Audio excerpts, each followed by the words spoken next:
We left off on last Lord's Day on chapter 10.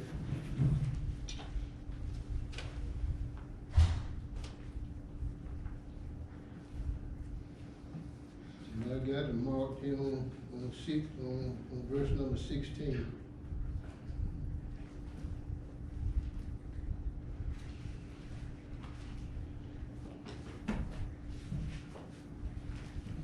Verse number 16 of John. John 10, verse number 16.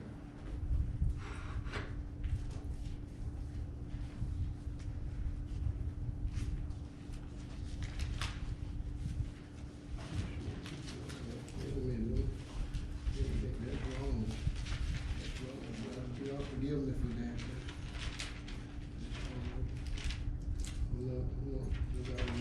Okay, John 10 and 18. Yeah. John 10 and 18. But before we go there, I'm gonna say this while it's on my mind, so I won't forget it. I get it all crossed up again. Last Lord there, I was trying to say that when we crucified, when mankind crucified Jesus Christ on the cross, that was the greatest tragedy in the history of mankind, was mankind crucified Jesus. But yet it was the greatest blessing that mankind ever received from God. God gave his son.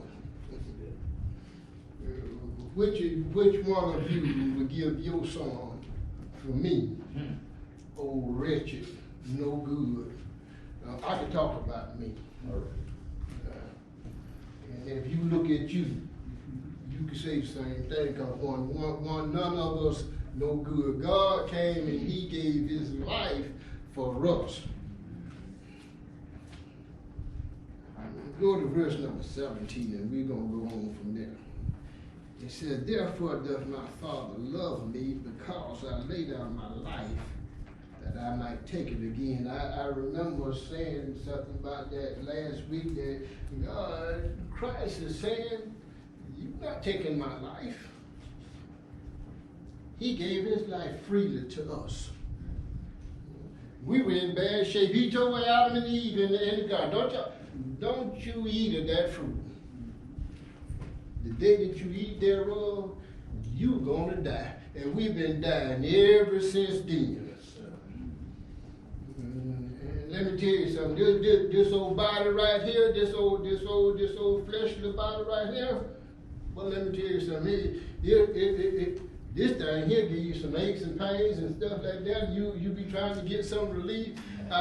I lay down in my bed at night, my shoulder go to hurt, and I turn over to the other side, my knee go to hurt. And it's just something every day, something breaking down on this body.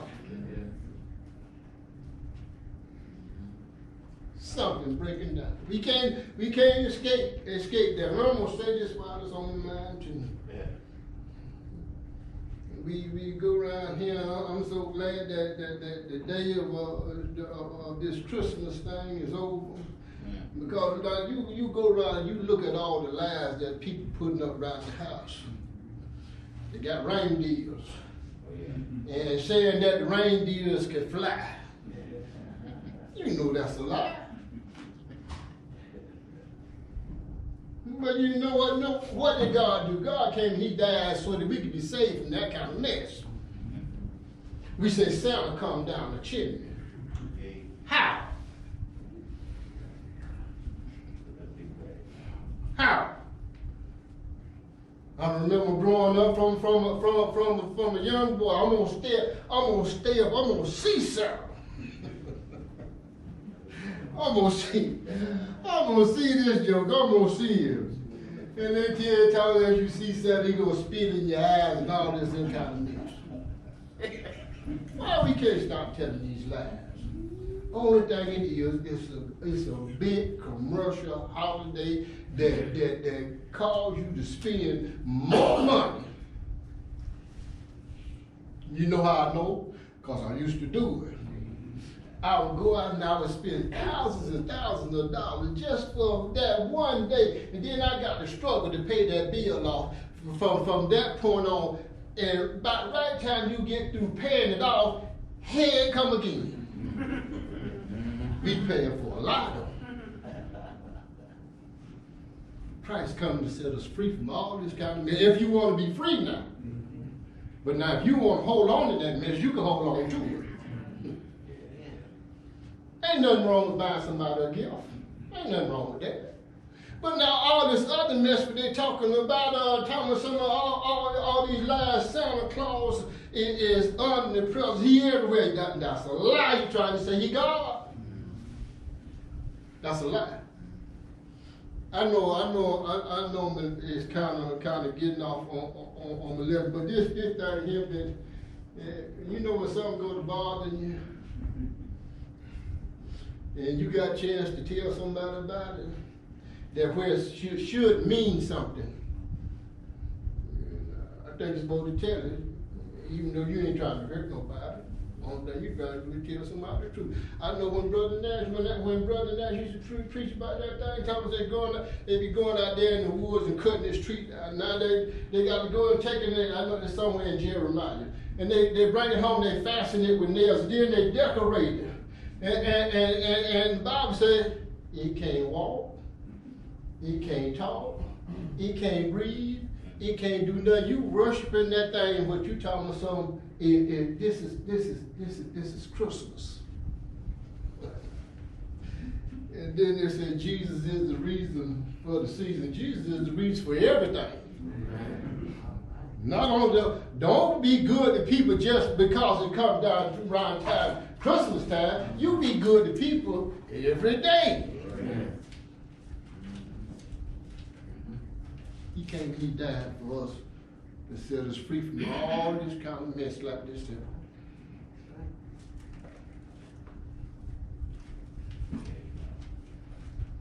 He said, no man taketh it from me.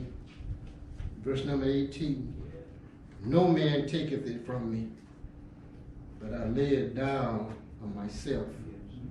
I have power to lay it down, and I have power to take it again. This commandment have I received of my Father.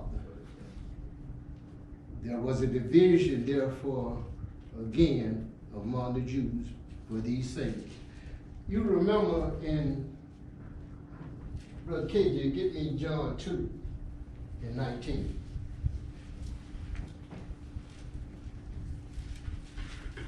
Jesus answered and said unto them, destroy the temple, and in 3 days I will raise it up. Well, what did the Jews thought he was talking about? The Jews thought he was talking about that physical temple where they had built. It had took them 46 years to build this temple, and they thinking that Jesus was talking about a physical temple. But Jesus was talking about the temple of his body. A lot of people go around here now thinking that because they done build a building and they call it the church, they think it belongs to God. No. It's only one blood-bought institution. Only one.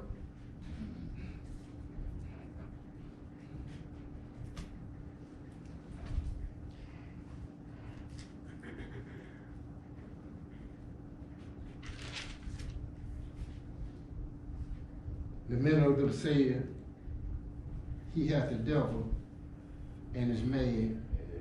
Why hear you him? Because Jesus said to them,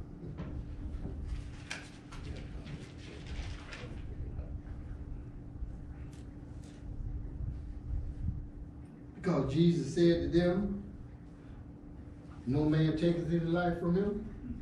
He laid it down of himself, and he have power to lay it down, and have power to take it again.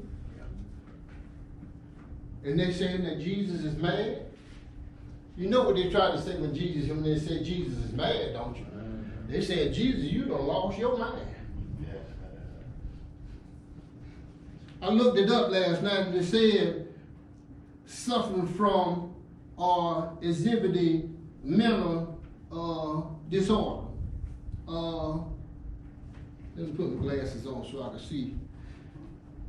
I rode a small to get in this little area, and I can't see it myself. Okay. Suffering from or exhibiting mental disorder. He said Jesus was insane, totally lacking in reason, prudence, or judgment, wildly foolish or rash. They trying to say, Jesus, you just out of your mind. Not only are you out of your mind, but now you got a devil too. But listen what others said about Jesus. Others said, these are not the words of him that hath the devil. Can a devil open the eyes of the blind? Let me tell you something, you ain't never heard of Satan doing anything good. Can the devil open the eyes of the blind? The simple and the true answer is no. But these people would do anything they could to try to discredit Jesus and put him down, or do anything to say that he wasn't who he said he is. He came and do you realize what this is telling you what Jesus really went through. It wasn't no cakewalk for Jesus. This thing here was every day. Jesus got to put up with this kind of mess. It started when Jesus made that clay and spit on the ground and made that clay and anointed that man's eyes with the clay and told that man to go wash in the pool of Siloam. That man came back singing, and these jokers tried to discredit him from then on. But it started before that. But just listen.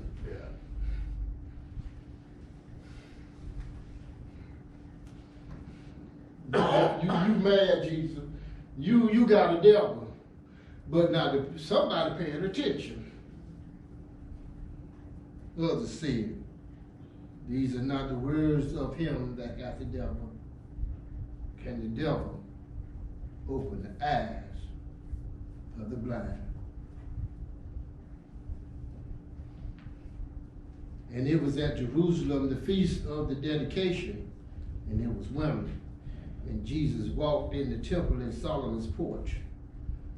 Then came the Jews round about him and said unto him, how long doest thou make us to doubt? If thou be the Christ, tell us plainly. Jesus answered them, I have told you, and ye believe not. The works that I do in my Father's name, they bear witness of me. The only thing you gotta do is pay attention to the works that Jesus was doing, and it'll clear all of this stuff up. They even got to have division talking about where Jesus was born and stuff like that. But what the scripture says, Brother KJ, get for me also Luke 2 and 4.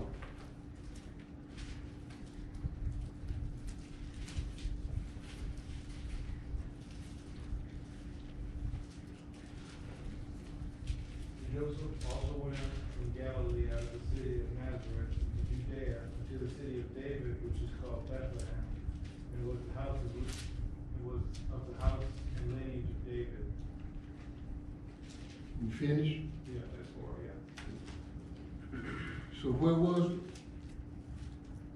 Where was the city of Nazareth? In Bethlehem? Well, what's the problem? What's the problem with these people trying to discredit Jesus? What was the question? Can anything good come out of wait a minute. The scripture have said they have not risen a prophet out of Galilee, the city of David. I think I'm quoting that right. trying to discredit Jesus. But where was Jesus born at? In Bethlehem, the city in Galilee. Nazareth, that's the city in Galilee.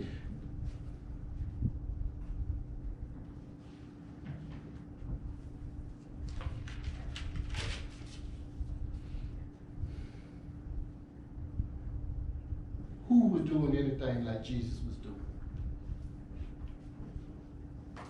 This man here said that they have never been to where one opened the eyes of one that was born blind. Since the world began. Wait a minute. Since the world began, wasn't nobody opened the eyes of a blind man but Jesus. Jesus went to the grave of Lazarus and called Lazarus from the dead. Who was raising the dead? The woman that was bent over for 38 years, I think it was. Jesus came and healed her and made her straighten up and walk straight. There's so many things that Jesus did. Jesus went about doing good everywhere. Jesus couldn't be hid.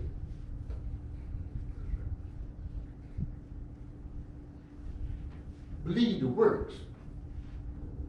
If you don't believe that Jesus was the Son of God, that God has sent his Son into the world to redeem man to himself, believe the works. He died for those ones who was trying to kill him.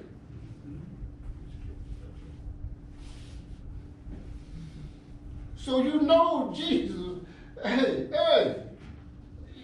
Jesus was and is and will always be the Son of God. Amen. If you don't believe me, and Jesus was in person, not like we got to go believe this thing by faith. When we read these words, and these words, when you read the Bible, this is the only book in the whole world where when you read it and start, you understand it, these words jump out to you and it reveals it to you that this is true. These other books that you read and stuff like that, it's just a story. These words here are life. Believe the works. The woman lost the son, and they was carrying him out there, carrying the son, the bedroom and stuff like that. Jesus stopped him, touched him, and he got up. The little dancer who had died, Jesus said, "Rise, Tabitha Cumi." Told her, "Get up." Who was doing anything like this?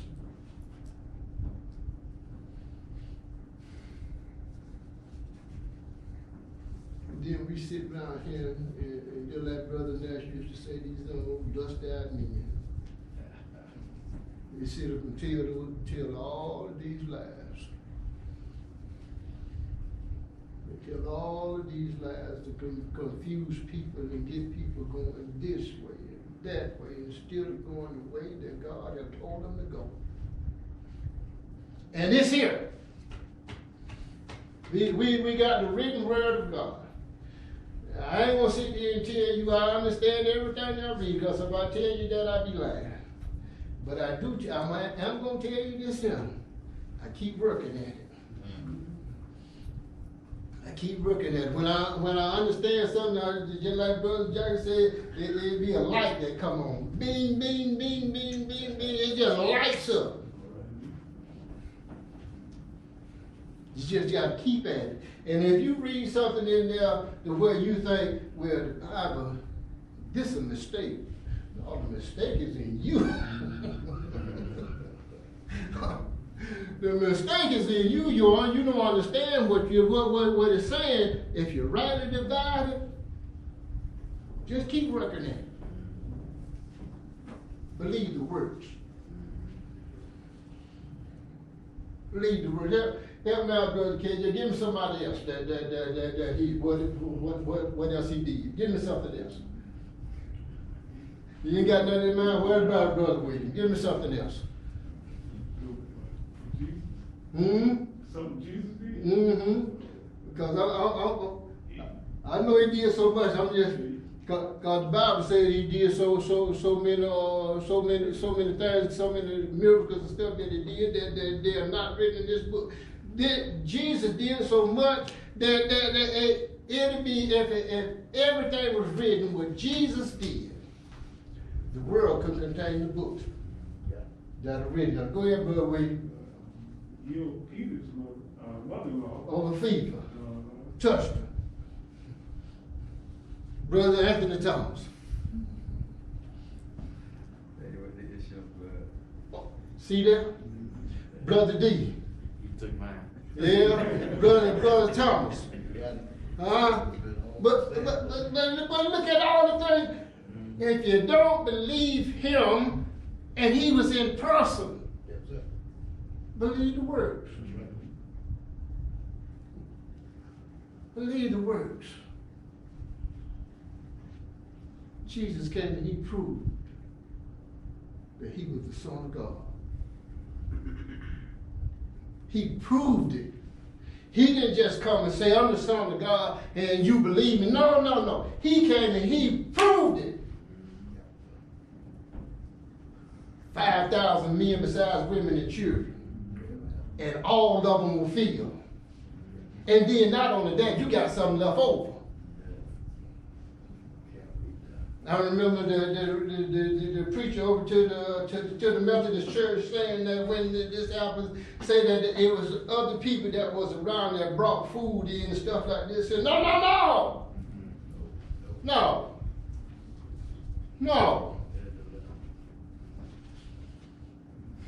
Believe the works. Those people that were there know what Jesus did. Those people there knew what he did. It's so much that Jesus did. I'm going blank because I'm trying to think of something what else he did. Brother Johnson. Walk on the water. Oh, yes. I remember Brother Nash saying the man that they tried to fake this thing like he was walking on the water, had built a plank out in the water. And then he was gonna come out there and he was gonna show the people that he could walk on water.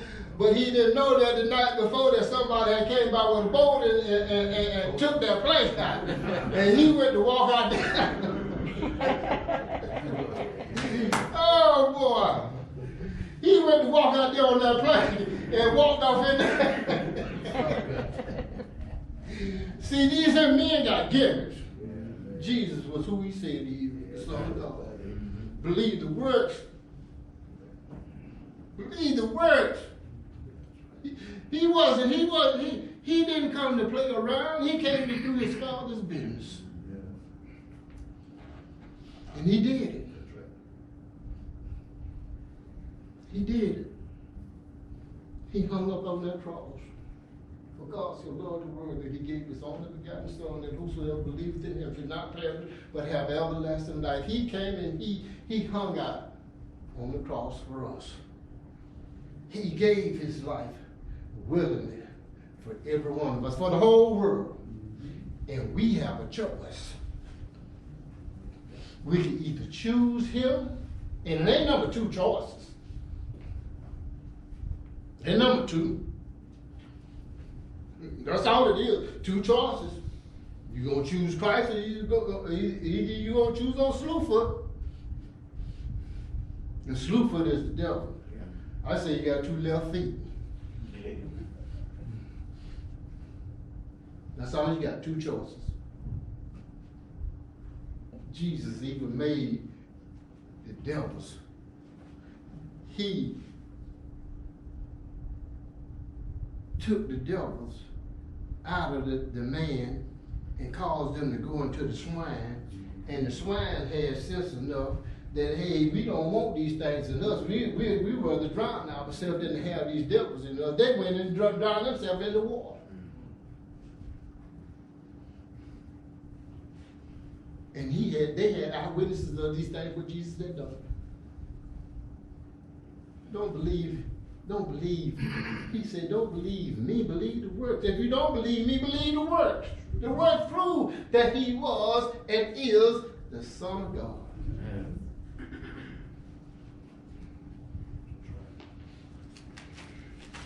I have a few more minutes. Brother KJ, you got anything you want to say? No, I agree. I think, like you said, the evidence is there, but it's just, I think it's hard for many people to wrap their heads around. Yeah. That's true. They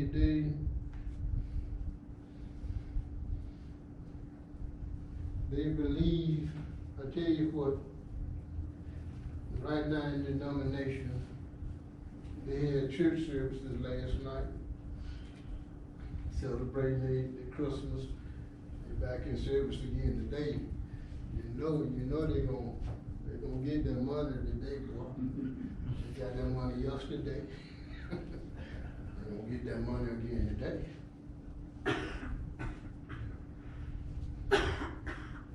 But now Jesus died for all of that for these people to have a chance at the tree of life.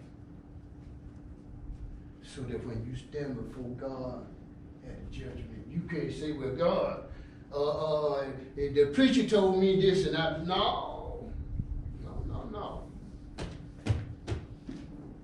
Brother Williams. Yeah, like you say, he voluntarily laid his life. Even when Pilate was talking to him, telling him, I got power to take you, he said, no, you can have no power over me. It simply wasn't given you from above. Mm-hmm. Brother Jackson. I think the ultimate thing that he did was raise Lazarus from the dead. Mm-hmm. And Lazarus was dead 4 days. Yeah. Believe the works. Brother D. Jesus, he did miracles that no man could do. And in most cases, they were instantaneously. Immediately they were cured and healed. But that's what a miracle is, ain't it? Mm-hmm. It don't happen if Jesus said now it come to fruition tomorrow. No, that thing happened right away. When Jesus said when he told Lazarus to come out that grave, did Lazarus just come out tomorrow? Lazarus came out there right then and there. Brother Anthony Thomas. Let's look at the part when Jesus told Peter that he was going to deny him. You know, I could have said that then it ain't had to happen, but he told me he was going to deny him 3 times, and the quote was going to come, and it happened. But before he did, Jesus told him that he was going to do it. Yeah, that's what I'm talking about. Mm-hmm. And not only that, when no doubt in Thomas, he wasn't there, and he didn't believe that the disciples had seen Jesus. Then Jesus came in there, the door being shut. Jesus came right on through the door, and he out the mouth. Mm-hmm. Jesus just came on right on in, and he told him, said, reach here the hand and put it into my hand. Reach here and put your hand into my side. And not believing. I know I'm kind of getting it off, but I'm on the right track. But he was saying that reach here and put it in my side, and don't be doubtless, but believe. Go ahead, brother. Was the woman that touched his garment, that wasn't considered like I guess it would be a miracle, but a lot of people might not see it, but I mean, it's in the Bible, so she wasn't whole, but when she touched his garment, she became whole. You talking the woman with the issue of blood? Right. Yeah. Yeah, she was she was instantaneously healed. She believed that if she came up behind Jesus and touched his garment, that she would be healed. Yes, that was a miracle. Brother James Thomas. I was looking at verse 33 here, see, if this man were not of God, he couldn't do nothing. See, they had doubts in their mind that they wanted to believe and didn't believe, but how could this man do it? He was not of God. Because anybody that had this kind of power had to be of God, you know. I couldn't just walk up and say, I open the blind, or go down to the hospital down there, the dead would get up, or the weak would get up. I couldn't do that. But so these men, they doubted themselves, but they say if he was not of God, how could he open the eyes of the blind? So many things that Jesus done, you know. Let me tell you something. I think back in that time when because I had seen when they said that there was a lot of false prophets back there, false Christs and stuff back there. And even the one over in the book of Acts, I think his name was the sorcerer, Simon the sorceress, who had duped people, and trying to make like he was something that he wasn't. And there was a lot of that back in that time. And Jesus just came in and he proved that, hey, all of this stuff here is a hunk of junk. That's the best way I can say it. It wasn't nothing. But Jesus is the real deal.